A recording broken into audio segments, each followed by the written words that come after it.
হাই friends, আজি মই এটা নতুন ভিডিঅ' লৈ আহিছোঁ। মধুৰিআমৰ জেলি সম্পূৰ্ণ ঘৰুৱা পদ্ধতিতে জেলিটো বনাম বুলি ভাবিছোঁ। বলকচোন আমি ভিডিঅ'টো ষ্টাৰ্ট কৰোঁ। কেনেকৈনো বনাই। এতিয়া মই কেইটামান মধুৰিআম লৈছোঁ, জেলি বনাম বুলি ভাবিছোঁ। এতিয়া এইখিনি মই সৰু সৰুকৈ কাটি ল'ম। এনেকৈ সৰু সৰুকৈ কাটি লৈছোঁ মধুৰিআমখিনি। এয়া মই মধুৰিআমখিনি সৰু সৰুকৈ কাটি লৈছোঁ। এতিয়া মই প্ৰেছাৰ কুকাৰত 3টা চিটি মাৰিবলৈ দিম। এতিয়া মই মধুৰিআমখিনি প্ৰেছাৰ কুকাৰত বইল কৰি ল'ম। এতিয়া মই পানী ল'ম। মধুৰিআমখিনি যিমানখিনি লৈ তল নপৰে। মই মধুৰিআম বেছিকৈ লৈছোঁ। এয়া 3 গিলাচ হ'ল। এতিয়া 4 গিলাচ দিলোঁ, বেছি নালাগে আৰু এতিয়া অলপ দিম। থাকিলে হৈ যাব। এইখিনি জোখতে হ'লে হ'ল। 3টা চিটি মাৰি ল'ম ভালদৰে। এইখিনি বইল হোৱালৈ মই এফাল নেমুৰ ৰস ওলাই লৈছোঁ আৰু মই কেইটামান অপৰাজিতা ফুল গছৰ পৰা তুলি লৈছোঁ। জেলিখিনিত ব্যৱহাৰ কৰিম। যিহেতু মই জেলিখিনিত ফুড কালাৰ ব্যৱহাৰ নকৰোঁ, এইখিনি ব্যৱহাৰ কৰিম। ইয়াৰ পাছত মই এইখিনি অপৰাজিতাৰ ফুলখিনি এইখিনি গুচাই ল'ম। এইখিনি গুচাই ল'ম। এনেকৈ গোটেইখিনি এনেকৈ ছিঙি ল'ম। ইয়াত মই 14টা অপৰাজিতা ফুল লৈছোঁ। ইয়াৰ আটাইখিনি অপৰাজিতা ফুল এনেকৈ গুচাই লৈছোঁ বাকলিখিনি। এতিয়া মই ইয়াত গৰম পানীত অলপ ঢালি ল'ম ৰংটো উঠিবলৈ। এইখিনি মই 15 মিনিটৰ কাৰণে এনেকৈ ৰাখি দিছোঁ। মোৰ 3টা চিটি হৈ গ'ল। এতিয়া মই গেছটো অফ কৰি লৈছোঁ। মধুৰিআমখিনি বইল হৈ গৈছে। এতিয়া ঢাকনিখন খুলি ল'ম।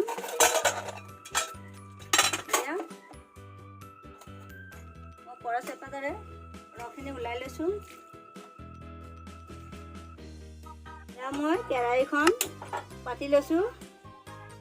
এতিয়া মই মধুৰিআমৰ ৰসখিনি কিমান হৈছে চাম।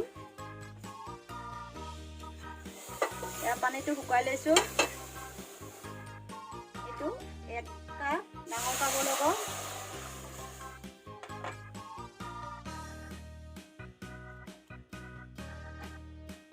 দুইটা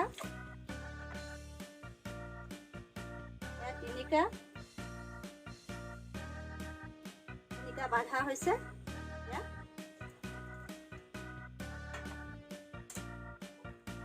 এইখিনি মই গৰম হ'বলৈ দিম। টোটেল এনেকুৱা কাপৰ লগত এইটো কাপৰ লগত 4 কাপ হৈছে। ইয়াৰ বাবে মোক চেনি লাগিব 2.5 কাপ। এতিয়া মই চেনি লৈছোঁ ডাঙৰ গিলাচৰ লগত। এনেকুৱা 2 কাপ ল'ম।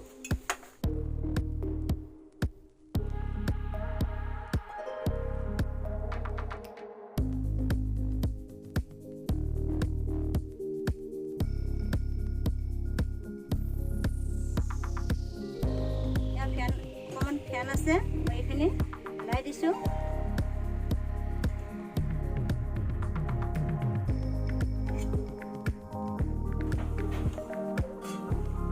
এতিয়া চেনিখিনি ধুনীয়াকৈ মিহল হৈছে। বইল কৰি আছোঁ। হাই ফ্লেমত ৰাখিছোঁ। ইমান ধুনীয়া উতল আহিছে, দেখিছেনে? হাই ফ্লেমত কৰি দিছোঁ। আকৌ অকণমান সময় মাজে মাজে হাই ফ্লেম আৰু মিডিয়াম ফ্লেমত ৰাখিব, যেতিয়ালৈ এইখিনি গাঢ় হৈ নাযায়।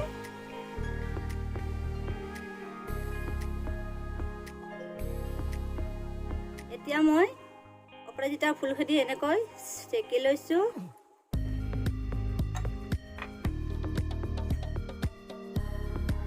ভালদৰে উতলি আছে। ইয়াৰ গাঢ় হোৱা নাই। আমি গাঢ় হ'বলৈ হ'লে এনেকৈ চাব লাগিব। এনেকুৱাকৈ যেতিয়া এডাল ফুটাৰ দৰে হ'ব, তাৰৰ নিচিনা হ'ব, তেতিয়া এইখিনি হৈ যাব। এতিয়া মোৰ হোৱা নাই। মই চিমত ৰাখিছোঁ মধুৰিআমখিনি।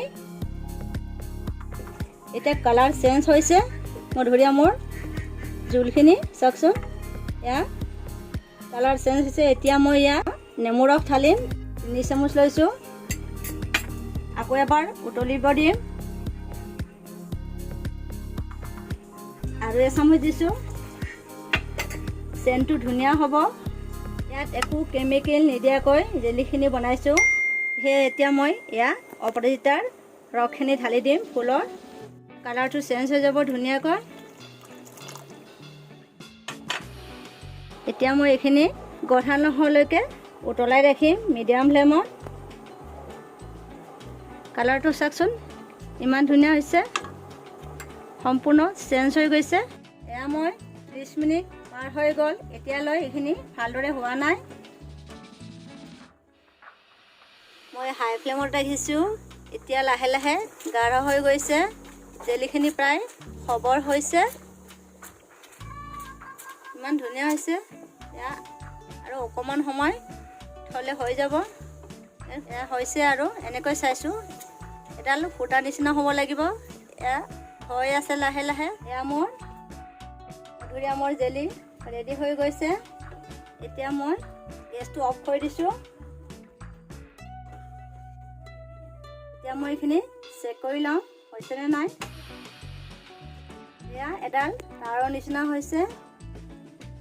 এয়া মোৰ জেলি ৰেডি হৈ গৈছে, সম্পূৰ্ণ হৈ গৈছে। ঠাণ্ডা হোৱালৈকে ধুনীয়া হৈ যাব, একদম পাৰফেক্ট। ইয়াতকৈ বেছি হ'লে ডাঠ হৈ যাব।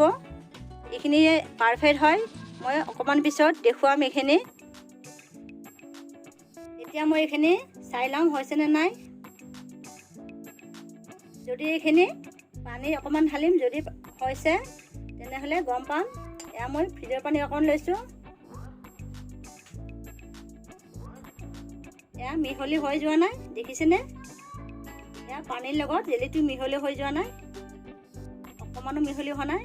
এতিয়া গম পালোঁ মোৰ জেলিটো ৰেডি হৈ গৈছে।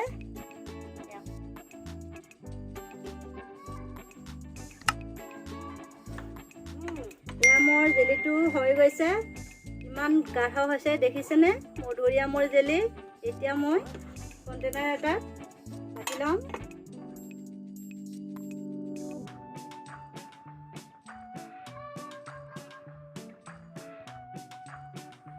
এয়া মই এখন মাৰি লৈছোঁ। মধুৰিআম জেলি ৰেডি হৈ গৈছে। আপোনালোকে এনেকৈ বনাই খাব আৰু কেনেকুৱা হৈছে কমেণ্ট বক্সত জনাবচোন।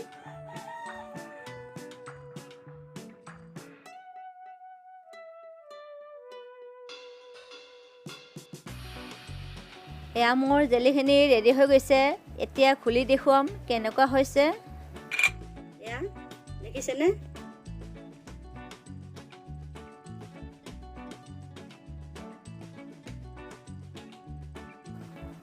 মই ব্ৰেড এখনত জেলিখিনি লগাই লৈছোঁ।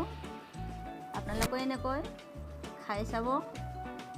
ব্ৰেডৰ লগতো খাব পাৰে, ৰুটিৰ লগতো খাব পাৰে। ভিডিঅ'টো যদি ভাল লাগিলে লাইক কৰিবলৈ আৰু চেনেলটোলৈ যদি নতুনকৈ আহিছে ছাবস্ক্ৰাইব কৰিবলৈ নাপাহৰিব। লগতে বেল আইকন দবাই দিব।